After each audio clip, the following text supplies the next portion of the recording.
All right, hello everyone. So we're picking up where we kind of left off in the last video here. So I know you had a work day in between, but I actually wanted to kind of pick up with this last section where we left off. So in your notes, you can kind of see here, these were the three examples. I told you at the end of the video to pause and then give them a try, and I went ahead and put the answers up there.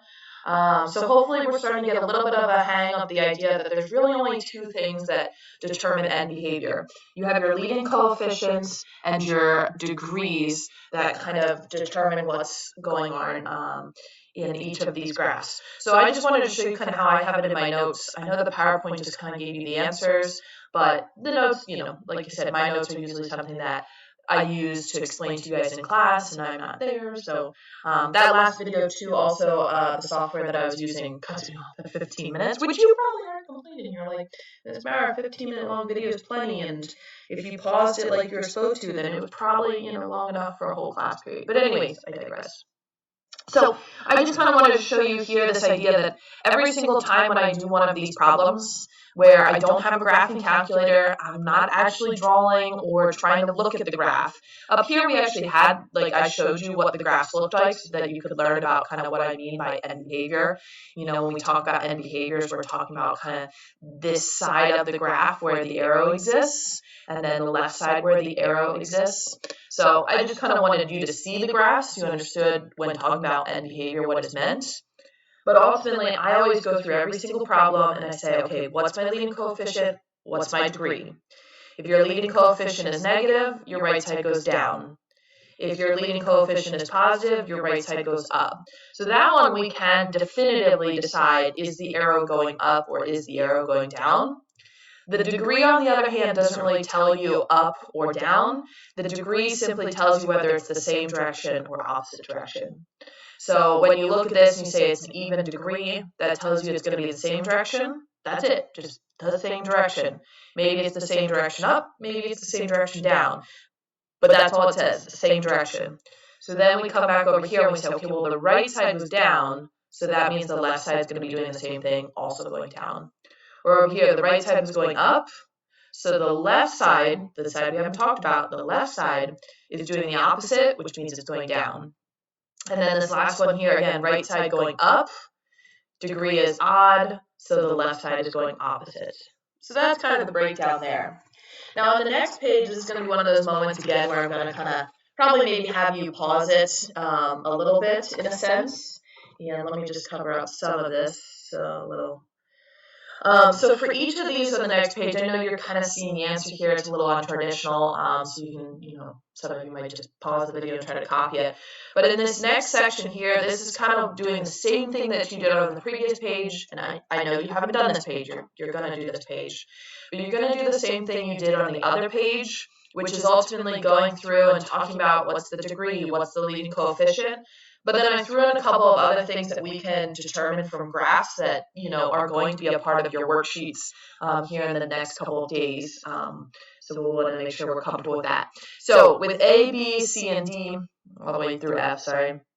But basically going through and practicing the idea of, hey, do we understand even and odd degrees as far as the meaning of it goes? Because if you look at these, they don't give you the equation. So now it's kind of saying, rather than looking at the equation and saying it's even or odd, now we have to be able to look at the graph, almost thinking in reverse and thinking, based on the graph, will it be even or odd? Based on the graph, will the leading coefficient be positive or negative? I don't know what the leading coefficient is from a graph, but I can determine whether it's positive or negative. And then some of these are older skills that we're just reviewing. The idea of where is it increasing, where is it decreasing, and then domain and range is the last one. So let's talk about the primary ones. So the even and odd, this is going to come down to, are they going the same direction or are they going opposite directions? And I can determine that right off the bat. Are they going the same direction or are they going opposite directions? In the first one, they're going opposite directions. If they're opposite, remember O, opposite, odd, that means you're odd. I was trying to keep some of them covered, but they're good examples. This one down here, this one they're going the same direction, so that one's even. Even D, if you got to look at D yet, D is like, I had fun with D, it was wee! But even D, which looks crazy, the end behaviors are going the same direction, so that means they're going the same direction, even degree. So again, just quickly looking at the graphs, you can decide even and odd. Leading coefficient, flip back to the previous page if you need to. Leading coefficient determines the right side. So if I look at the right side, this one's going down, which tells me my leading coefficient is negative. In this one, my right side goes up, so my leading coefficient must be positive. So you really just look at that right side, and it'll determine what your leading coefficient does. From there, the rest of these should be kind of review, so interpreting where is it increasing. Reminder as far as increase goes, you kind of would be like, if I'm drawing this, am I drawing an increase right now? No, I'm going down, down, down, down, down, down, down. And then here you'd be going up, up, up, up, up, and then down, down, down, down, down. So as far as your increase goes, your increase would be in this section, so up, up, up, up, up, that's increase. So you're really just kind of writing in down here, kind of interval notation, flashback there, interval notation. Estimating a little bit, I don't know, I don't necessarily feel like that's maybe exactly -1, maybe it's a little off, maybe it's like -1.1. Reminder that when you're doing interval notation, you are talking about the x values. And if I could maybe try to get a little bit closer, maybe that'd be better for you guys. But so we are considering kind of this idea that it's the x value. So we're going from this x value over to this x value. So again, I don't know, maybe you want to put -1.1 to 1. That's fine. I'm not indifferent about that. As far as the decreasing goes, so that's letter D. You are decreasing from -infinity all the way to x here. And then x starts here and keeps going, so that's our two notations there. And then domain and range, working through each of those. So if you want to take a second on those and kind of work through those, that's fine. I'm going to zoom out a little bit. Answer key is posted to all of this, so you can view this in your own time. If you want, to pause the video, you can. So I'm just really flying through this, so I'm expecting that you would just pause the video and get these down. I also half expect that maybe you would pause the video and try these on your own. So again, I'm throwing the answers up here. I'm stalling a little bit to give you some pause time. But you should really be trying all of these and kind of seeing, can you work through them on your own. D was very interesting for the increase-decrease. So don't try to lose sleep over that, but I thought it was actually kind of fun to go through and figure out where the increase and decreases were for D, but those are good ones. So we're going to move on because the next one is kind of an interesting direction for us to go here. So we're going to be talking about Pascal's triangle. And to give you a brief introduction to Pascal's triangle, basically what Pascal's triangle is kind of a cheat code, and literally, I think almost computer programming, but a cheat code to how do we foil things, and how do we foil things that are pretty complicated, in short. So if you take a look at the first example, and I'll probably have to zoom back out, but if you take a look at the first example, let me just see if this makes it better or worse. A little bit better. When you look at the first example here, actually, I keep saying first example. The first example is not bad because this is just a square. So writing it twice, we're pretty used to that, writing it out. Then we go into the next one and we say, okay, well, what if rather than to second, it would be to the third? Well, if it's to the third, we can almost kind of think of this as having an x plus 3 squared, which is kind of what we did up here, times an x plus 3. So it kind of says, like, take the answer from the first part and then multiply out. And what you find yourself doing is this kind of like the foiling method, first times the first times that, then the 6x times that, 6x times this, 9 times that, 9 times that. And you get this whole long kind of equation, if I can kind of get it over here. You have this crazy thing, blah, blah, blah, blah. And then you go through and you combine like terms, so blah, blah, blah, blah, and then you have your final answer. And it's like, wow, that's a lot of work. But now, let's say hypothetically, so we look at Pascal's triangle here for a second, what if I asked you to do x plus, and I said y generically, but it could be x plus 3, if you want.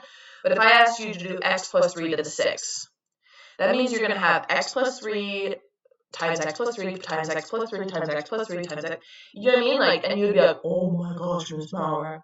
So Pascal's triangle is one where you kind of almost have to have these numbers memorized. It does start at the 0 power, so I almost always ignore the first block, but when you come down to the second one, it kind of makes sense, and I'll explain what all these numbers mean. But Pascal's triangle basically helps you to determine the answer without foiling. And here I only really go up to level 6, but it does go onward. So in your homework, you're actually going to be asked to do a level 8. I think it's 8. So you're going to have to go on the internet and kind of find level 8 of Pascal's triangle. So just keep in mind, but also keep in mind when you're counting Pascal's triangle, the first level up here is 0. So sometimes people make the mistake of going like 1, 2, 3, 4, 5, 6, 7, and they think that this 7th row is to the 7th power. It's not. So this technically starts at 0 and goes 1, 2, 3, 4, 5, 6. So this is the 6th power. So when you're trying to find the 8th one, keep that in mind. But here's how it kind of breaks down. I actually think it's kind of cool when you understand it, and you'll come to appreciate it a little bit more because it does save you a buttload of time. And I'm sorry, I'm moving the camera around. Bear with me for a second so I can see if I can get all this in because it's big. And I thought about doing this in the standard PowerPoint like we usually have, but honestly, this one I can highlight better, and I think I can just point and explain a little bit better. So in Pascal's triangle, you're noticing all these numbers. The primary outside numbers are 1, and then you have all these numbers inside. Here's how they break down. Basically, these numbers represent the exponents. I said that wrong. They represent the, I want to say, leading coefficient for each part of your equation. So let me explain. Level 1's kind of boring because it's just to the first power, so it just kind of is what it is. But when you come down to the second level, you have 1, 2, 1. That means the leading coefficient in front of the x squared is 1. The leading coefficient in the second part is 2. And the leading coefficient in the third part is 1. Go down to the next level. It's 1, 3, 3, 1. So look at the leading coefficients. 1, 3, 3, 1. Go down to the next one. 1, 4, 6, 4, 1. Come all the way over here. Make sure I don't lose my track. 1, 4, 6, 4, 1. Go to the next one. 1, 5, 10, 10, 5, 1. 1, 5, 10, 10, 5, 1. Ready? So ultimately, Pascal's triangle is telling you the number that is out in front of it. And in a sense, you kind of think of this and you're like, okay, that's not too bad. I can kind of follow that pattern.